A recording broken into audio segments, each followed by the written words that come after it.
Israeli പ്രധാനമന്ത്രിയും വിദേശകാര്യമന്ത്രിയും ഒക്കെ വലിയ വീമ്പ് പറച്ചിലായിരുന്നു ഇന്നലെയൊക്കെ. അതായത് ഞങ്ങൾ റെഡിയാണ്, ഒരു സിഗ്നൽ കിട്ടിക്കഴിഞ്ഞാൽ ഞങ്ങൾ നേരെ ഇറാനെ ശിലായുഗത്തിലേക്ക് കൊണ്ടുപോകും. ശിലായുഗത്തിലേക്ക്.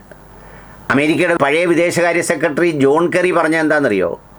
അദ്ദേഹം പറഞ്ഞത് പണ്ടുകാലം മുതലേ അമേരിക്കൻ പ്രസിഡന്റുമാരുടെ പുറകിൽ ഇസ്രയേൽ നടക്കുമായിരുന്നു ഈ ഇറാനെ ആക്രമിക്കണമെന്ന് പറഞ്ഞിട്ട്. പക്ഷേ അവരാരും തയ്യാറായില്ല. ഇപ്പോഴാണ് ഒരു പൊട്ടനെ കിട്ടിയത്. അതുകൊണ്ടാണ് ആ പൊട്ടനെ കൊണ്ട് പുട്ടു വിഴുങ്ങിച്ചത് എന്നാണ് ജോൺ കെറി അഭിപ്രായപ്പെട്ടത്.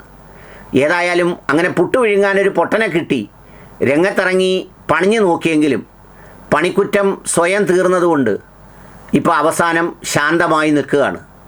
പാകിസ്ഥാൻ പ്രസിഡന്റ് പറഞ്ഞതുകൊണ്ട് വെടിനിർത്തൽ പ്രഖ്യാപിച്ച് കാത്തു കിടക്കുകയാണ്.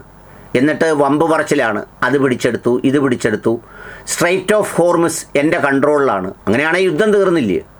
പിന്നെ നേവൽ ബ്ലോക്കേഡ് എന്തിനാ? പുള്ളിയുടെ കൺട്രോളിൽ നിർത്തിയാൽ പോരെ? അങ്ങനെ അഭ്യാസങ്ങളോട് അഭ്യാസങ്ങളാണ്. അതിൻ്റെ കൂട്ടത്തിലാണ് ഈ നെതന്യാഹുവിൻ്റെ കുഴലൂത്ത് നടക്കുന്നത്. ഞാൻ പറയാൻ വന്നത് അതല്ല. ആക്രമിച്ച് സ്റ്റോണേജിൽ കൊണ്ടുപോകാൻ പോകുന്ന ഇസ്രായേലിൻ്റെ ഒരു വെപ്രാളം ഇന്നലെ രാത്രി ഉണ്ടായി. അതായത് അൽ ജസീറ ടി വിയിൽ ഒരു വാർത്ത വന്നു. Air defence system heard in parts of ഇറാൻസ് capital Tehran. ഇറാൻ്റെ തലസ്ഥാനമായ ടെഹ്റാനിൽ എയർ ഡിഫൻസ് സിസ്റ്റത്തിൻ്റെ സൈറൻ കേട്ടു എന്ന് പറഞ്ഞാൽ അവിടെ ഒരു ആക്രമണം നടന്നിരിക്കുന്നു, എയർ ഡിഫൻസ് സിസ്റ്റം പ്രവർത്തിച്ചിരിക്കുന്നു, അതിൻ്റെ സൗണ്ട് കേട്ടു എന്നാണ് വാർത്ത വന്നത്. ആ വാർത്ത അൽ ജസീറ ബ്രേക്ക് ചെയ്തതോടുകൂടി പല ചാനലുകളിലും ഇത് പുറത്തു വന്നു. വളരെ പെട്ടെന്ന് തന്നെ ഇസ്രയേൽ അതിനെ നിഷേധിച്ചുകൊണ്ട് വാർത്ത പുറത്തുവിട്ടു. എന്ന് പറഞ്ഞാൽ Israel has not carried out an attack on Iran. അയ്യോ, ഇറാനെ ഞങ്ങൾ ഒന്നും ചെയ്തില്ലേ എന്ന് പറഞ്ഞു. എന്താ അതിൻ്റെ അർത്ഥം? സാധാരണ ആണെങ്കിൽ ചെയ്തിട്ട് അനങ്ങാതിരിക്കുന്നവരാ. ഞങ്ങളാ ചെയ്തത്, എന്നാ ഇങ്ങി വാ എന്നൊക്കെ പറയുന്നവർ അങ്ങനെ ചെയ്തു എന്നൊരു വാർത്ത പരന്നതോടുകൂടി അത് കള്ളവാന്നേ, പടച്ചോനാണ് കള്ളവാന്നേ, ഞങ്ങളൊന്നും ചെയ്തില്ലേ എന്നും പറഞ്ഞ് ഇസ്രയേൽ രംഗത്ത് വന്നു. എന്താ കാര്യം? അടി ഉടനെ പടക്കൻ തിരിച്ച് ചിലപ്പോൾ വീണാലോ, അങ്ങനെ അടിക്കാൻ ഒരുങ്ങല്ലേ, ഞങ്ങളൊന്നും ചെയ്യുന്നവരല്ലേ എന്നാണ് പറഞ്ഞത്. ഇതാണ് അവിടുത്തെ ഒരു സ്ഥിതി.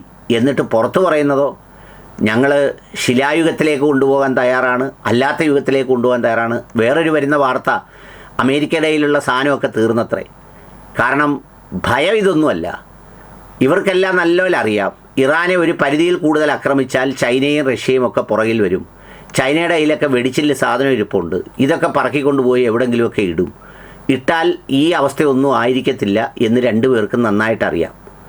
അതുകൊണ്ട് ഇപ്പോൾ ഇറാൻ നിന്ന് യുദ്ധം ചെയ്യുന്നെങ്കിലും ഇറാൻ്റെ ഒരു കരുത്തുണ്ടല്ലോ, ഒരു ഒരു ഒരു ഒരു ആ പാരമ്പര്യത്തിൻ്റെയും വിശ്വാസത്തിൻ്റെയും കരുത്ത്, ആ കരുത്തിനോടൊപ്പം ഇവർ നൽകുന്ന ഈ പിന്തുണ കൂടിയാണ് ഇവരെ അസ്വസ്ഥതപ്പെടുത്തുന്നത്. അതുകൊണ്ടാണ് വളരെ പെട്ടെന്ന് തന്നെ ഞങ്ങളൊന്നും ചെയ്തില്ലേ എന്നും പറഞ്ഞ് രംഗത്ത് വരുന്നത്.